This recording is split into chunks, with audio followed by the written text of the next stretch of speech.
Hey guys, welcome back to Honey in the Rock. I'm Sophie. And I'm Bright.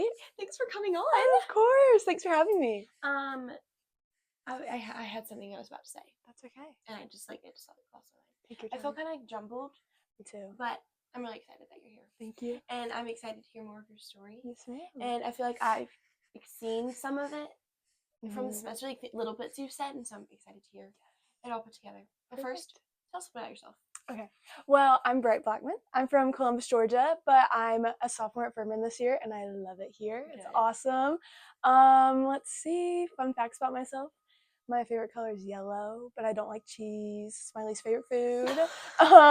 When I eat a pizza, I eat bread and pepperoni and ground beef on it. No sauce, no cheese. No. So really picky eater. But that's more about me. I am an oldest sibling. I have 2 younger siblings, and I love them. They're awesome. And yeah, I have a dog who's my whole world. She's awesome. I think I miss my dog more than anything. I miss my dog more than my parents, which is like crazy to say. No offense, mom and dad, but no, for sure. I miss like hugging my dog. I know, and just sitting on the couch with them. It's perfect. Really except my dog has like become like we have an outdoor dog. Oh yeah. And she like stays in the garage. Like she has a little setup in the garage. Like she's not living a bad life. But then like we used to let her in for like 30 minutes at night, and she wanted to, and then she has to get back outside. Oh yeah. But now she's a dog bed inside. Mm-hmm. Once we left. Yes, it happens like that. And it progresses. What is happening? Like next thing you know, she's gonna be sleeping all night inside. Yes. On the couch. Yeah. My dog, my dad didn't want, and now it's like his little baby. Dad didn't want the dog either. Exactly. And it was like it was an outside dog, then it became an inside dog. Now it's on the couch dog. Right. We're progressing. It's soon gonna be probably in the bed dog. Like we'll see. So like my pictures, I'm gonna come home for Christmas break, and my pictures are gonna be replaced with the photo of the dog. Probably. What's its name? And that's okay. Chloe. Chloe. Oh, I love that. We didn't name her that. We like rescued her, and her name was already Chloe. Perfect. And we were not like, oh, we don't want to like name it a human name. Yeah. And Chloe's like too human. Yeah. But then she like obeyed to it. Like she had like tricks. Yep. And like she like obeyed to the name. It's like, dang it, we can't switch it now. You're Chloe. Yeah, you're Chloe. Come on. That's okay. Okay, that was off topic. Good. Yeah. How do you order food? At pizza places or like anywhere? I've just always asked like no cheese. Okay. And at pizza, I always have to start. I'm like, okay, guys, this is a really random order. I'm really sorry. Right. And then they play along with me. Okay. They joke back and forth. Right. Normally, or I get weird looks, but it's okay. That's fine. I've learned to adapt. Okay, that's fine. I was just thinking with pizza, it's normally something you have to share with people. Exactly. So you just have to get your own I normally just get my own, but like a baby size. Okay, it's perfect. And then if you have leftovers. Exactly. Then just eat it the next morning. Okay. Breakfast. I see. Breakfast of champions. The more I know. I know. You'll have to try it sometimes. I'll take you to Sidewall. Okay. Good. It's a date. Yeah, it's a date. That's hilarious. Okay. That was so random. That's My okay. favorite color is yellow, but I don't like cheese. Maybe I should start introducing myself like that. Hi, I'm Bright. My favorite color is yellow, but don't like cheese. Don't associate. It's like that could be a rap. Yeah. Maybe don't do that. I like yellow, but I don't like to wear yellow because it's like too much, like light hair, light features. Yes. Yellow just like doesn't go. Do you have a favorite color to wear? Probably light blue. Okay. But my favorite color is pink. Oh, I like this. Okay. But Emmy told me that I need to wear light blue. So I do like. I feel like that makes sense. Kind of Cinderella-ish with and, blonde hair. It pulls my eyes. Yes. Oh, I love that. So. Hey, Emmy knows what she's talking about. That's what I'm gonna start. You're gonna catch me in light blue every day. Oh, perfect. I love that. For it to be my color. I can't wait. Okay. Yes. Tell us about your story. Okay, so I was fortunate enough to grow up in a Christian household, which is awesome.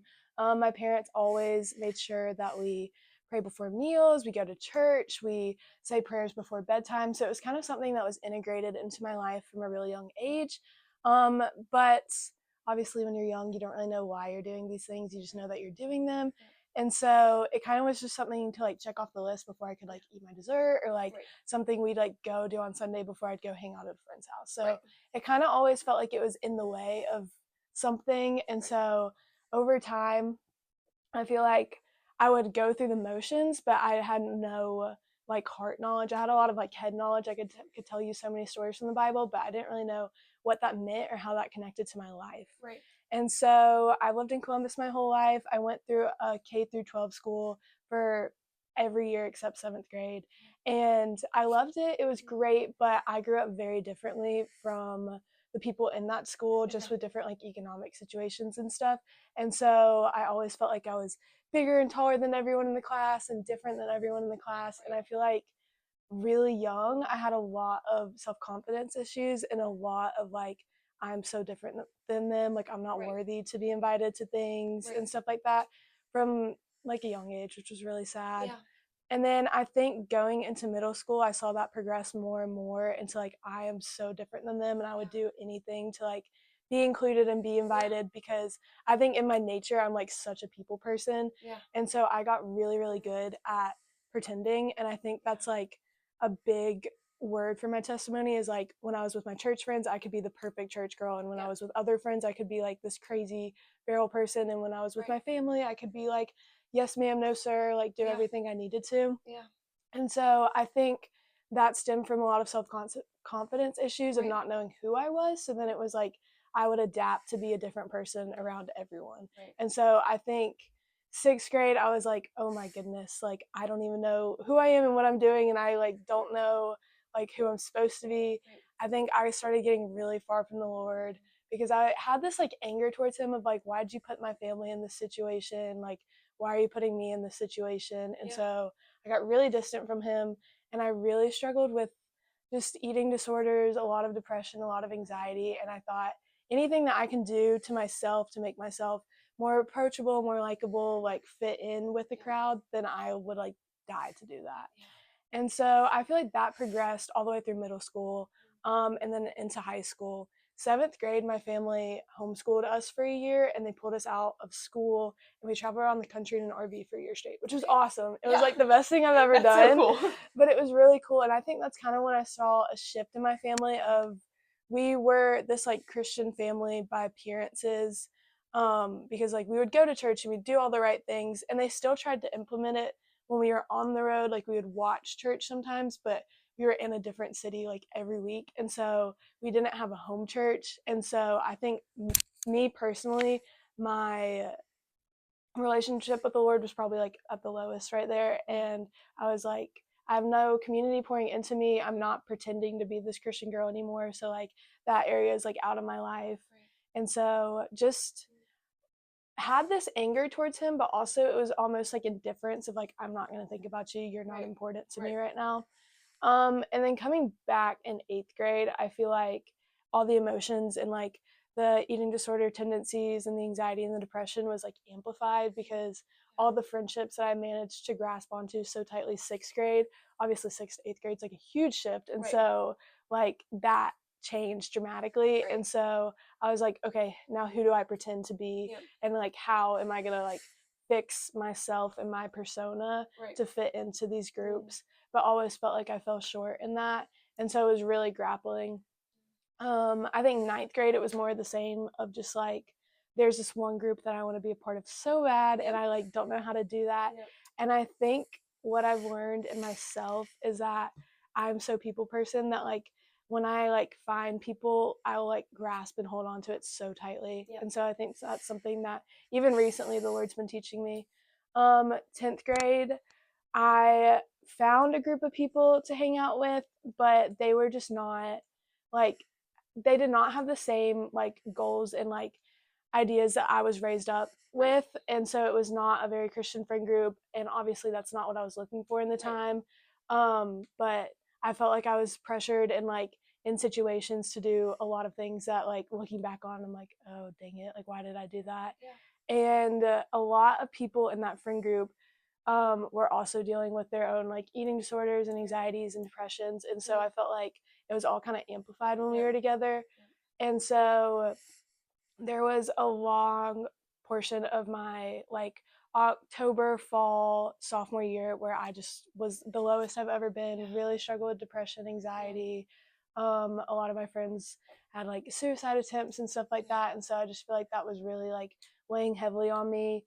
And I was also a Young Life kid because that's just another outlet for me to pretend to like get to where I wanted to be and hang out with people. So I remember I'd go to Young Life, which is like a Christian organization. And I would sit in there and I'd be like, why am I here? Like, I'm not listening to anything, but I'm just hanging out with people. And I remember after the fall of my sophomore year, I went to Sharp Top Cove for a weekend, which was really life-changing in the fact that I didn't give my life to Jesus that weekend, but it planted a lot of seeds of, I heard the gospel told in a way that was really graphic for the first time, and I just remember sitting there in that room and thinking there's actually no way that like he would do all of that for me, because I had a hard time believing that like people even wanted to be around me. So you're gonna die on the cross for me, like that's crazy. So we have a moment after they tell the gospel story on the last night of the weekend where they go like send us all out to sit in silence for 15 minutes and like look at the stars. And I just remember sitting there and just bawling the whole 15 minutes and just like, what is going on? Like, I know that you did this for me, but it feels too good to be true. And I've grown up with this as a fact, but like, do I believe this as like a young adult? Like, what is this? What is my faith without my parents? And realizing that it didn't exist, realizing that I had all this anger towards the Lord and I wanted to get to somewhere where I could believe that, but I didn't think I was in that space. So then I remember coming back from Young Life Camp and just honestly, things with that friend group getting way worse, just a lot more depression, anxiety, just being amplified and built up. And so there was just kind of a turning point where something happened in October, and I was like, I cannot live like this anymore. This is not fulfilling. This is tearing me down. And like, I grasped so hard to being wanted and liked, and I'm holding on with such clenched fists that I'm not receiving anything from this. And so I had to figure out how to let that go. And I started going to a lot more church events and a lot more things because my parents were like, okay, well, you need to go like spend some time with a young life leader or go to church or like please go do something. And so at first I was like really like, oh my goodness, I do not want to do this. Like this is lame. These people are lame. Like they don't understand. And I feel like I just slowly started to fall in love with that community, and that community started to soften my heart. So I think that I, at the time, after sophomore year, going into like junior and senior year, I would have called myself a Christian. And I do think that like my lifestyle reflected that in some ways, in that I did like really believe that the Lord died for me. And I do really think that like I knew that and I had and some heart knowledge, but I don't think it was necessarily a relationship. And that continued all the way up into sophomore or freshman year of college, which was last year, which is crazy. And I think to everyone else, I was really good at pretending, and I was Miss Christian Girl, and I was an FCA, and I wasn't going out, and I was doing all these things, but I just had still some disconnect there, and I didn't really know what it was, and I finally figured out that it was just like I was grasping on so tightly to the things of this world, of like this relationship that I was in with this guy, and like my friendships and all these things where I was holding on with such clenched fist. And so I was in a season this summer where I worked at a camp, and it was awesome and I loved it so much, but it was like the hardest thing I've ever done. And I was there for like 7 weeks in Missouri by myself, and I like broke up with that boyfriend, and I had a lot of friendship stuff going on, and I, for the first time in my life, was able to like really turn towards the Lord. And I remember reading something in a devotional where it was just talking about how clenched fist like cannot receive, and you have to be in a season of emptiness and like open your hands so that the Lord can provide for you. And so I think for the first time I remember laying in bed, and it was like June 22nd, and I was like, all these people have something that I don't have, and I'm like saying that I love you and I'm saying that I'm a Christian, but like in reality I'm holding on to literally anything I can to give me a sense of like control or like make myself feel worthy, when in reality like the only thing that's going to do that is you. And so kind of just like having a moment of like actually emptying my hands and him taking a lot of stuff that I was clenching and like holding on to. And I mean, that just like changed my life in so many ways. So it was really cool. And I feel like he's just been teaching me that I need to trust him more. And I think for a while that holding on so tightly was me thinking that, yeah, you're good and whatever, and you do all these amazing things for other people, but you couldn't possibly provide for me. And so just learning that like he is a father that loves us so much and so deeply, that like these silly little things we can bring to them, and like he will provide, even if it's not like what we necessarily want or our timeline or something like that, which has been really cool. I think that's really interesting. And like growing up almost wanting so badly to fit in and being really good at pretending and all of that, like in the back of your head can like tear down because you're pushing out good. So then it's like, oh, like, okay, I need to be like this with this friend group, or I need to do this, I need to say this. And then in the back of your head, that's so draining that it's like, I don't deserve any of this. I don't, you know, like, just like hatred in that way. And then like coming to the place of being like, yeah, I'm not worthy and I'm not enough, but Jesus is enough and I'm made perfect in him. And he chose me on the cross. He doesn't need me, but he wants me. And like relearning that. But like I had a season in high school where I was so good at pretending. And then it was almost like scary because I was like, what's real? Yeah. Because it's like, who actually am I? Who is it? And then being like, well, I don't have to try to search who I am because I am his. And that's all that matters. But I think that's really like scary almost to be so good at pretending something. Because then, like, who are you? Exactly. And then like it's hard to believe who Jesus says you are because it's like, well, I'm this, and this, and all of these people think I'm this, and these people think I'm this. But Jesus, you're saying I'm this. Like, how can I trust you? And I think sometimes when we don't always see like life being perfect, it's hard to believe that. But then being like, well, his truth doesn't change off of our circumstances.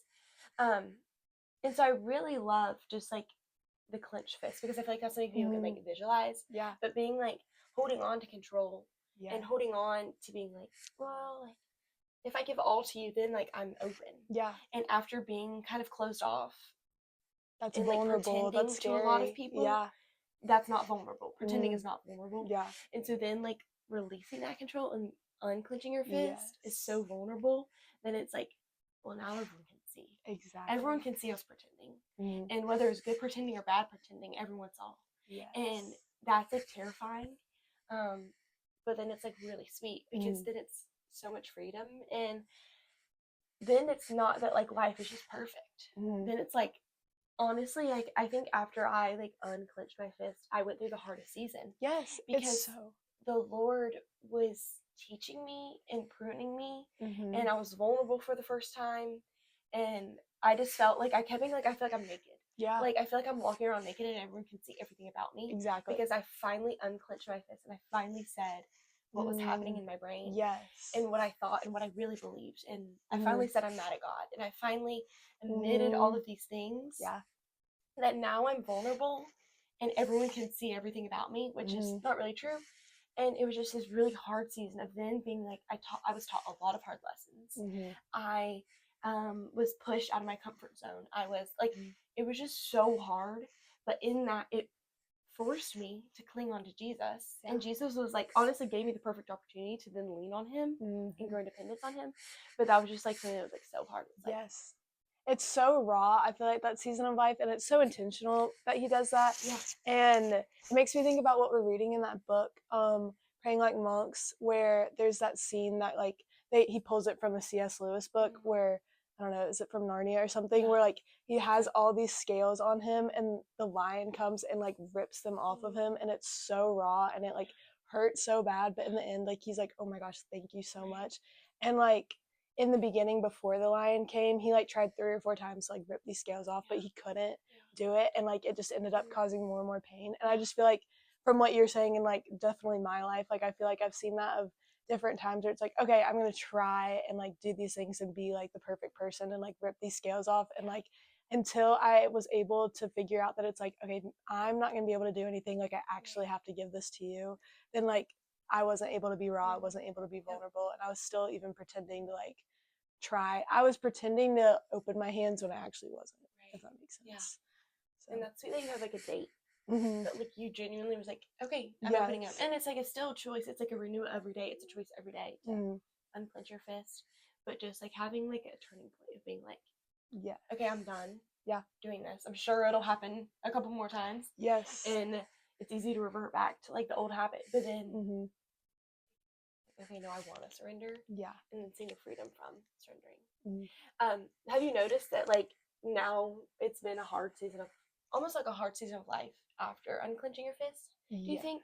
I feel like in the beginning when I was at camp and I was unclenching my fist, it was a really hard season, but I was in such, like, it almost felt like such a holy place. Like it was so, everything was so centered towards the cross and towards what Jesus did for us. And every conversation I was having daily was like about the goodness of God, which was so awesome. And then I think coming back from camp, I had to look like I had to learn what life looked like without this relationship that I've been clinging on to for so long, or like without these certain friends, or without this like different habits that I would lean back on in the real world. And so I think that was really hard.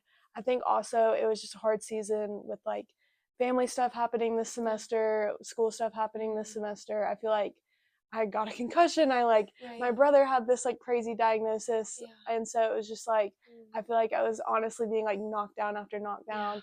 And so I kind of had this moment where I was like, I need to tell God I'm angry at him, because I was so mad at God. And I knew that like this was different. I still loved him, and like I really was a Christian at this point, but I was like, I had this anger, and I was like, I have to talk this out with him, because he knows when we feel like that. And nothing's going to get settled. Like, he wants us to be vulnerable with him. But for some reason in my head, I was like, if I tell you how I think of you and how I view you right now, like, I'm going to be struck by lightning. Like, literally, like, I can't say that out loud. And so I had this moment, and I was literally in like an Atlanta bread by myself like a couple Mondays ago. And I was like, okay, I'm literally just going to start telling you how I feel, like vulnerable, raw, like, I am mad. I don't like you. I hate you right now. Like, I need help. And I just like had this like sense of freedom the second that I did that. And it almost is like reverse, like what you would think would happen. Like, it's like, okay, I'm like bringing up like to light like all these negative emotions. Like, you would think that would make you feel heavy, but it's like, oh, like they're gone now. And so that's been really cool to see. And then just, I feel like after having that conversation, it's been really cool to see like, okay, my hands are like empty, and now I'm seeing the fruit of that emptiness, because he is providing these new friendships and this like FCA group and our little Bible study and like all these things and new relationships and stuff. So it's just cool to see the fruit of the emptiness, and that I really had to take a step of faith of like, I don't believe that you're going to provide. And he's like, I promise I will, just in my own timing. And that patience in that prayer, he like has provided so much. That's so good and so hard. And like, I remember the day you came to the book club after, and I was like, I need to do that. Like, it was like I wouldn't being like, wait, like, I'm feeling so spiritually exhausted right now, and I'm not telling God. That's frustrating to me. It's like, why? Like, do you want me to feel this way? Exactly. Like, why like, wouldn't you want me to feel like spiritually on fire for you? Like, why am I not? And then like bringing that to him, it's just been like, okay, like, I don't feel any different. But it's just this like, oh, okay. Like, it's in his hands. It's like unclenching my fist again. Exactly. Like, close back up. And doing it again. I know. I think that's so cool. And I actually was like texting a friend last night, and she's just had like a hard season after hard season after hard season. And it's like hard not to get discouraged in that. And she's like, I feel like I'm waiting on my blessing, knowing I don't deserve the blessing. But she's like, I don't know how much longer I can do this. Like, I don't want to become bitter to God. I don't want my heart to be hardened towards God. But if it keeps going at this rate, I don't know how I'm not going to. And I think it's just really hard, and something I've been working on is like sitting in that with somebody. Even like this little girl I mentor, like, her home life is something that I cannot understand and describe, and it's just like painful after painful after painful. And I'm like, how is she ever going to believe in God? And she like is receptive to it. And I think like even this summer, like at camp, she came up to me and was like, I'm ready to accept Jesus. And like, I think she believes Jesus is real. But I think it's really hard for her to pursue him in living in a situation like that. And sometimes I'm just like, God, like, how is she supposed to do that? Or like, how is she supposed to follow Jesus if nothing at home changes? Or like, how is my friend who is literally going through the hardest things supposed to like believe you're good when life has not been good, and when she has been fallen on her face time after time after time, like when they can't win. And I'm working on like, when people are in seasons like that, not to prove God, because I so badly want to be like, okay, Britt, I know you're mad at God. Like, I know like that's hard that you found this information out about this, and I know this is hard, that this relationship is hard, and this is hard. But like, it's okay. Like, God still loves you. He's still good, and his purpose is still big. And all of those things are true. He is still good, and his plan is bigger than our plan, and our reward is in heaven, and we weren't promised easy life. Like, I could tell you all these truths. Yes, and that is true. But like, sometimes I just need to like sit with somebody in it and being like, I'm so sorry this is hard. Like, I can't imagine what that loss was like. I can't imagine what coming home to that was like. I'm so sorry. And just being like, I'm sorry. and sitting with them in that, and then being prayerful with them. Yes. And not like trying to solve the problem or being like, God is this, God is this. And it's like, God proves himself. Yeah. Like, God proved himself when he was on the cross. Yeah. Being like, I chose to die for Bright. I chose to die for Sophie. I chose to die for this person. And he proved himself then. And he proves himself time and time again. And my life will prove his goodness. Yeah. Sometimes I don't need to shove those words down people's throat. Exactly. And I've been learning that. And so, like, hearing your story is also really, like, cool. And that being, like, a reminder of being, like, you figured it out. Yeah. And when somebody really does love the Lord, they figure it out. And the Lord figures it out with them. It's not my job to be like, shake you out of it. Like, no, stop. That's not okay for you to think. It's like, no, that's so valid. Yes. And so, I forgot what I was going to say. My phone ran out of storage, so it's probably a choppy break. My bad. But just, like, I think this is a good reminder of, like, unclenching my fist. And it's, like, a continual thing. Yeah. And bringing God the hard things and the good things. And I don't have to prove him. He proves himself. And I think that's seen in the testament of so many people's lives. And just, like, reflecting on his goodness in that. Yeah. But thank you for sharing your story. Oh my goodness, of course. It's so Thanks sweet. for having me. It's really, I love, like, I'll see you, like, around or, like, in book club and I'll hear you say stuff. But then, like, hearing, like, your intentional story, it's like, whoa. Like, oh, I love that. Like, or, like, even, like, I just, like, find more respect for people in that. Yeah. Like, oh, that's really sweet. So, thanks for coming on. Oh my goodness, thanks for having me. Yes, ma'am. And thank you guys for listening. We'll see you next week. Bye. Bye.